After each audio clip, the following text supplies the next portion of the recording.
Bueno, en la primera parte de este documento audiovisual habíamos explicado los preliminares que llevaron al conflicto de Sor Juana con las autoridades eclesiásticas.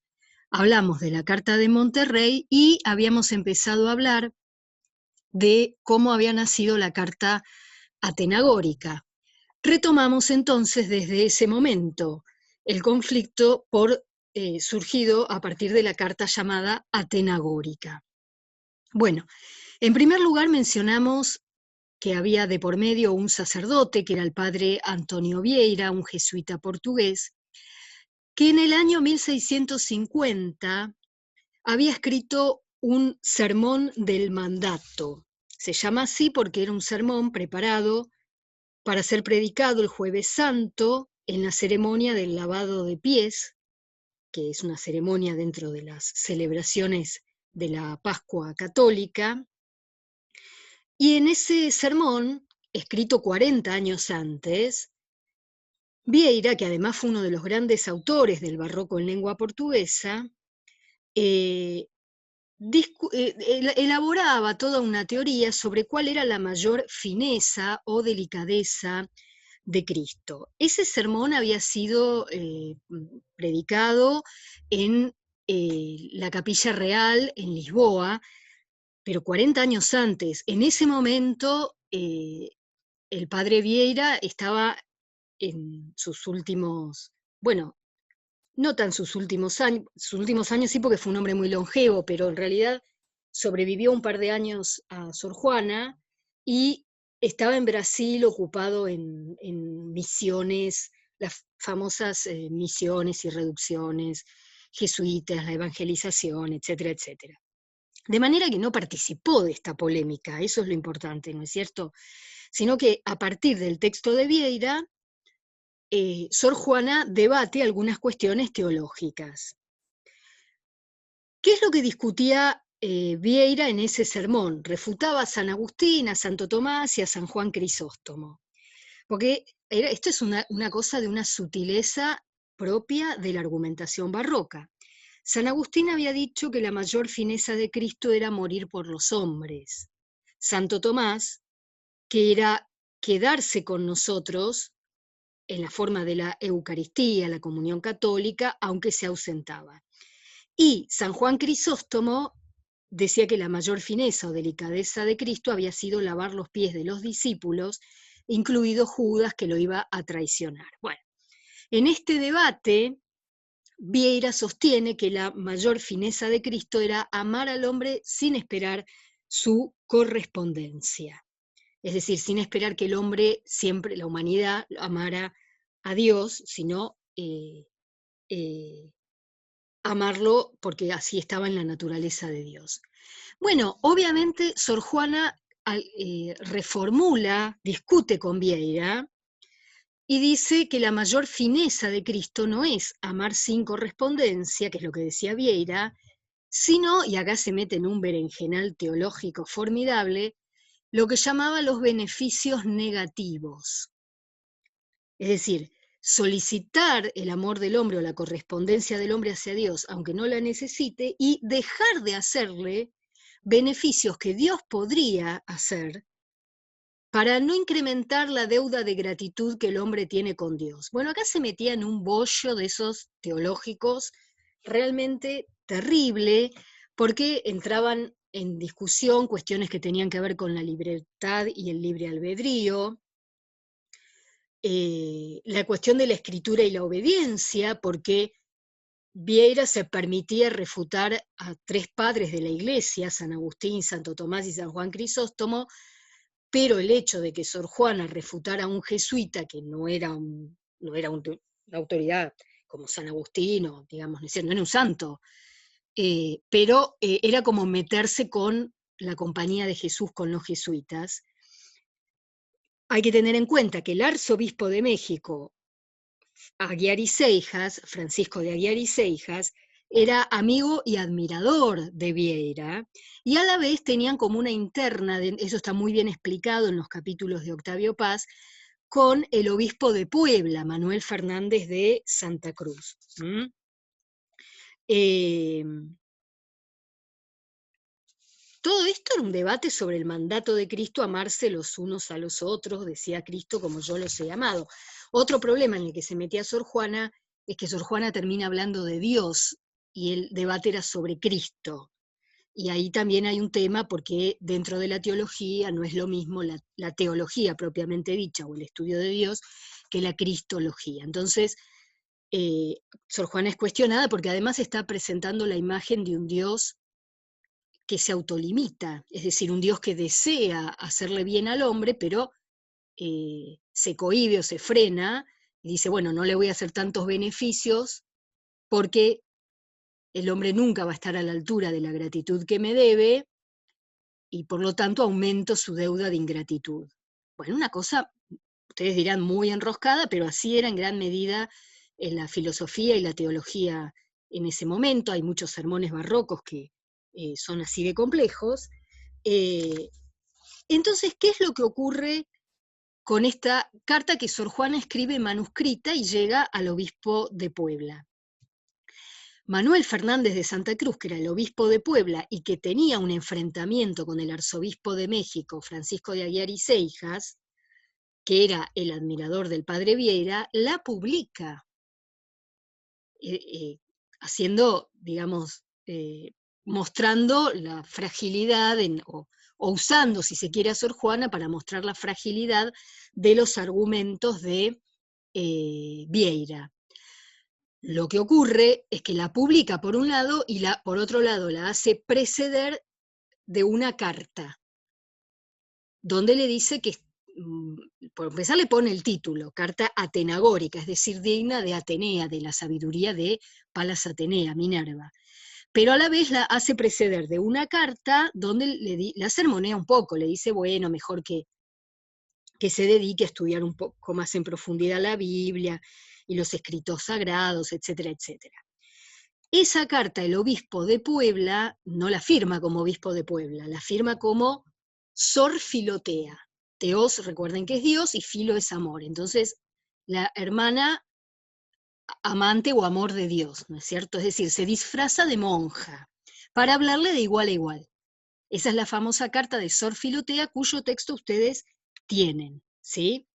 Pero avancemos un poquito con algo que decía Sor Juana en la carta atenagórica. A ver si es que puedo. No. Dice Sor Juana, me parece, porque a Sor Juana le piden que escriba eso que ella llamaba, ella no la llamó carta atenagórica, la llamó crisis de un sermón, o sea, crítica de un sermón, ¿no? Y volvemos a hacer hincapié en el peso de la crítica textual en este complejo mundo de la escritura barroca. Dice, me parece que aunque con mi rudeza, cortedad y poco estudio, he obedecido a vuesa merced en lo que me mandó, o sea que alguien le mandó que pusiera por escrito sus opiniones sobre el sermón de Vieira. Luego, por supuesto, referencias a siempre esa falsa modestia, a vista del elevado ingenio del autor, que sería Vieira, aún los muy gigantes parecen enanos, pues ¿qué hará una pobre mujer? Decía Sor Juana, ¿no? Como diciendo, bueno, esto, como aparece en muchos poemas, son borrones, son escritos sin importancia, etcétera, etcétera. Y por supuesto, todo el tiempo diciendo, vuelvo a poner todo lo dicho debajo de la censura de nuestra Santa Madre Iglesia Católica, como su más obediente hija, etcétera, etcétera. De manera que Sor Juana no escribió para publicar, sino que dice que escribe por obedecer un mandato, ¿sí? Muy importante acá volver al artículo de Margot Glantz y la cuestión de la escritura por mandato. Bueno, como ya dijimos, la argumentación de la carta atenagórica era bastante compleja y era entrar en un debate teológico, ¿no es cierto?, pero donde no se podían evitar, digamos, el impacto político que eso iba a tener en la propia México, porque Vieira era una figura admirada por el arzobispo y Fernández de Santa Cruz de algún modo está usando la carta atenagórica para hacerle morder el polvo, digamos, a el arzobispo con el que tenía un enfrentamiento de política local. Algunos dicen que Fernández de Santa Cruz, bueno, creo que es Octavio Paz que lo dice, que había querido ser arzobispo de México y le ganó Aguiar y Seijas, ¿no? Bueno, a ver si puedo avanzar. Aquí. Aquí llegamos entonces a la carta de Sor Filotea que el obispo de Puebla publica como prólogo a la carta tenagórica, donde le cuestiona los temas y las lecturas de sus escritos, vuelve a hacer hincapié en el tópico de la obediencia y pone en escena la cuestión de cómo están entramadas la salvación del alma y la jerarquía de los saberes, es decir, cuáles son los saberes a los que una mujer y sobre todo una monja tenía que dedicarse para salvar su alma. Dice Sor Filotea, o sea, el obispo de Puebla: no apruebo la vulgaridad de los que reprueban en las mujeres el uso de las letras, pues tantas se aplicaron a este estudio, no sin alabanza de San Jerónimo. Recuerden que San Jerónimo era el santo bajo cuya advocación estaba el convento de Sor Juana, que era el convento de Santa Paula y San Jerónimo. Por eso les decían las monjas jerónimas, ¿sí? Era un santo estudioso, digamos. Es verdad que dice San Pablo que las mujeres no enseñen, pero no manda que las mujeres no estudien para saber, porque solo quiso prevenir el riesgo de elación en nuestro sexo, propenso siempre a la vanidad. Fíjense cómo el obispo se hace pasar por una mujer, por una monja, cuando dice nuestro sexo, sería el sexo femenino, la elación es la vanidad, la soberbia. Entonces, hablándole de igual a igual, como de hermana a hermana, le dice, bueno, el tema es que no quieran enseñar, no que las mujeres, haciéndose, jugando con este disfraz, ¿no? No nos pongamos a enseñar para no hacernos pasar por vanidosas, no que no estudiemos, Y le dice, no pretendo que vuesa merced mude el genio, es decir, el carácter, renunciando a los libros, sino que le mejore, leyendo alguna vez el de Jesucristo, como diciendo de vez en cuando, lea la Biblia. Cosa que también es discutible, porque en realidad todo el lío había sido una polémica teológica. O sea, ¿qué había estado leyendo Sor Juana para responder a la carta tenagórica? Obviamente había estado leyendo textos teológicos, pero bueno, entró en un desfiladero, ¿no es cierto?, al meterse a opinar sobre cuestiones un poco escabrosas. Y también le dice en esta misma carta de Sor Filotea, ¿qué pueblo hubo más erudito que Egipto?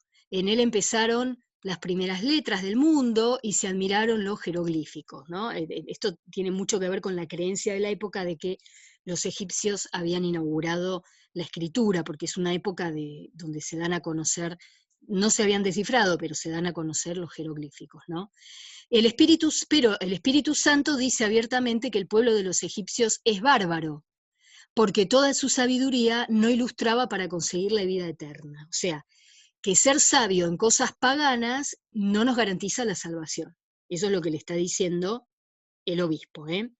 No es poco el tiempo que ha empleado vuesa merced en estas ciencias curiosas, o sea, estos saberes profanos, pase ya como el gran Boecio a las provechosas, o sea, a las sagradas, juntando a las sutilezas de la natural la utilidad de la filosofía moral. La filosofía natural era lo que hoy llamaríamos la ciencia, el conocimiento del mundo.